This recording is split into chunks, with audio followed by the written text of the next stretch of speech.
सच्चिदानन्दरूपाय विश्वोत्पत्त्यादिहेतवे तापत्रय विनाशाय श्री कृष्णाय वयं नमः। भक्तों, भागवत जी की कथा में श्री सुखदेव महाराज भगवान के 16,108 विवाहों का वृत्तांत परीक्षित जी को सुनाते हैं। यह भी बताते हैं कि भगवान के प्रत्येक रानी से 10-10 पुत्र हुए, एक एक पुत्री हुई और उनके कुटुंब की संख्या 56 करोड़ के पार हो गई। राजा परीक्षित आश्चर्य से दंग हो गए। उनके आश्चर्य का ठिकाना नहीं रहा। श्री सुखदेव महाराज से पूछते हैं परीक्षित जी कि गुरु जी, इतने बड़े परिवार का संचालन भगवान कैसे करते हैं, कैसे रहते हैं, उनकी दिनचर्या कैसी है, गृहस्थ धर्म के आश्रम का निर्वाह कैसे करते हैं, उनकी गृहस्थ लीला पर कुछ चर्चा करें। सुखदेव जी कहते हैं, परीक्षित, भगवान इतने बड़े परिवार के बीच में सदा मुस्कुराते रहते हैं। यही उनकी विशेषता है। चाहे जितनी बड़ी समस्या हो, जितना बड़ा असंतुलन हो, भगवान धैर्यवान रहते हैं और प्रत्येक परिस्थिति में मुस्कुराते रहते हैं। भगवान मानव समाज को शिक्षा देना चाहते हैं कि जीवन को समभाव से जीना चाहिए। जीवन को सुखे दुखे समे कृत्वा लाभा लाभौ जया जयो के सिद्धांत पर जीना चाहिए।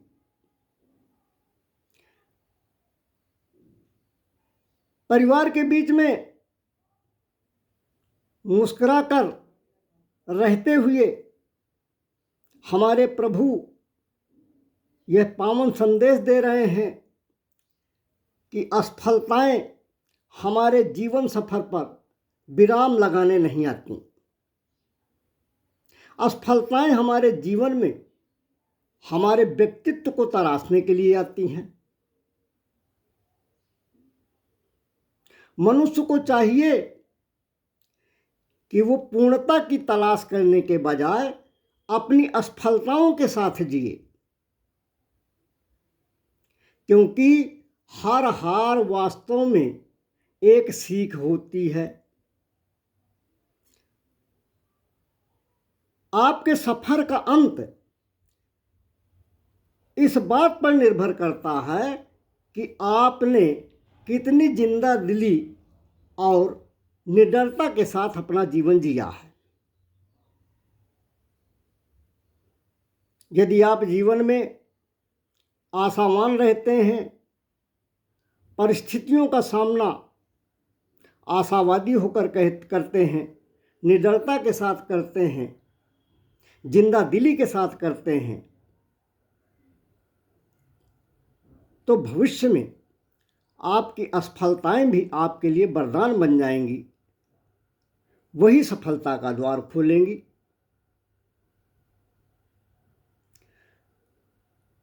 ज़्यादा सुख पाकर इतराना नहीं, दुख आए तो घबराना नहीं। इस सिद्धांत के साथ जीवन जिएंगे तो जिंदा दिली बनी रहेगी, मुस्कुराहट बनी रहेगी। भगवान अपनी गृहस्थी में सदैव मुस्कुराते रहते हैं। इतनी रानियां हैं, पटरानियां हैं, सभी रूठती हैं। भगवान कुछ ना कुछ उपाय कर कर सबको मना लेते हैं। भगवान की रानियों में मैया रुक्मिणी ही एक ऐसी रानी है जो कभी भी नहीं रूठती। एक दिन नारद जी पधार गए भगवान की परीक्षा लेने के लिए। नारद जी ने माता सत्यभामा को क्रोधित कर दिया। नारद जी ने विचार किया कि त्रेता युग में हमने विवाह करने को सोचा था और प्रभु से हमने कहा था कि हमें सुंदर बना दो, तो हम भी विवाह कर लेंगे, पर हमें सुंदर की जगह बना दिया बंदर।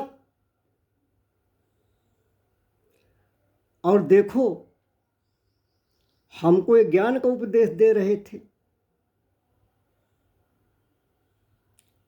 कह रहे थे कि आप पथ से भटक रहे थे और मैं अब पथ से भटक रहे भक्त की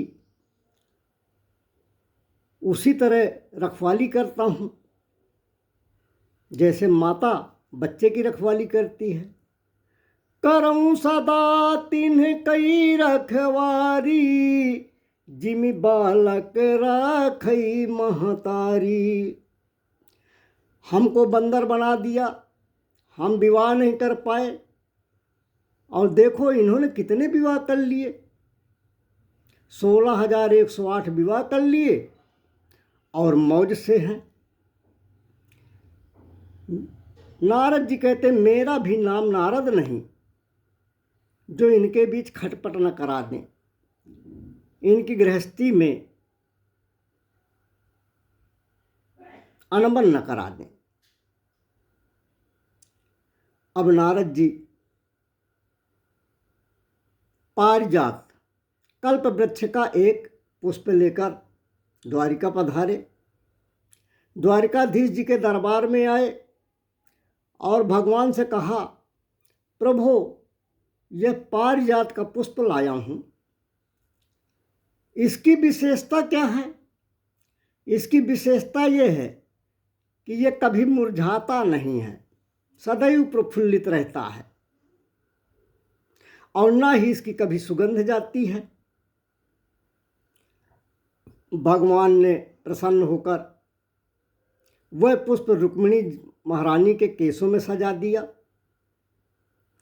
अब नारद जी ने इधर प्रणाम नमस्कार किया भगवान को और सीधे देवी माता सत्यभामा जी के पास पहुंच गए। सत्यभामा जी ने नारद जी का स्वागत किया, पूछा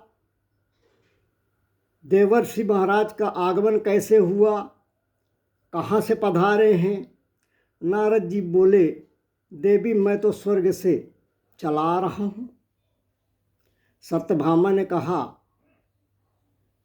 कि देवर्षि कभी कभी मुझे भी लगता है कि मैं भी स्वर्ग का दर्शन करूं। नारद जी बोले, देवी अवश्य देखिए, स्वर्ग में तो बड़ी दिव्यता है। और फिर नारद जी ने पूछा माता सत्यभामा से कि देवी ये बताओ कि कल्प वृक्ष का नाम तुमने सुना है? बड़ा भव्य दिखता है, इसका पुष्प बड़ा सुंदर होता है, बड़ा सुगंधित होता है। मैं आज ही एक पुष्प लाया था,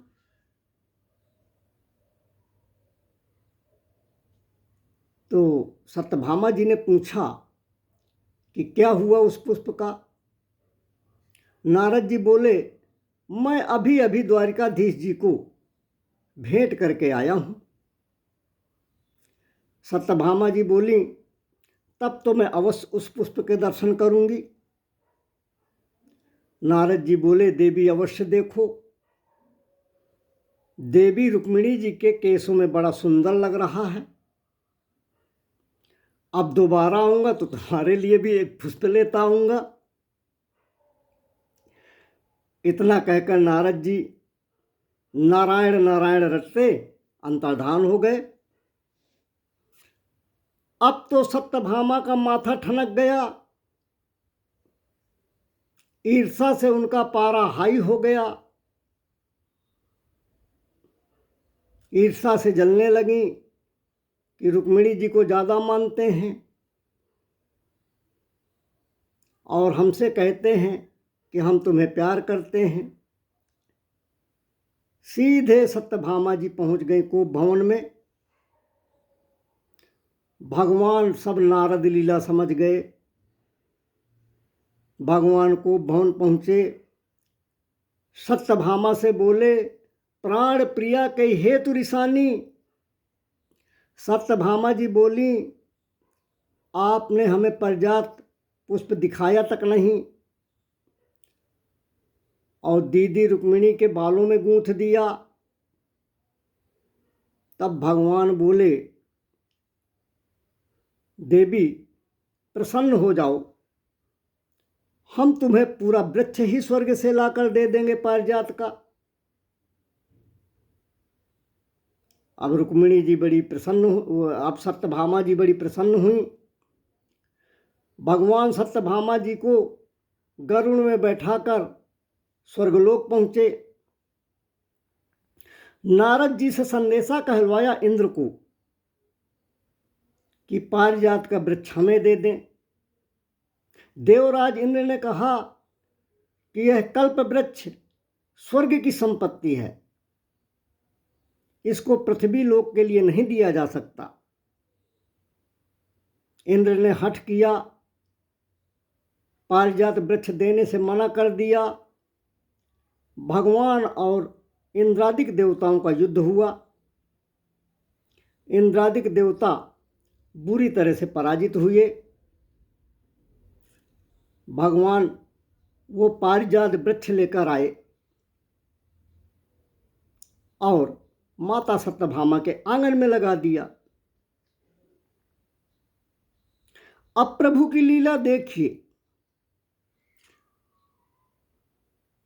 वह पारिजात वृक्ष भगवान ने लगाया तो सत्यभामा जी के आंगन में, किंतु लीला करके इस तरीके से लगाया कि उसके पुष्प गिरते थे माता रुक्मिणी के आंगन में।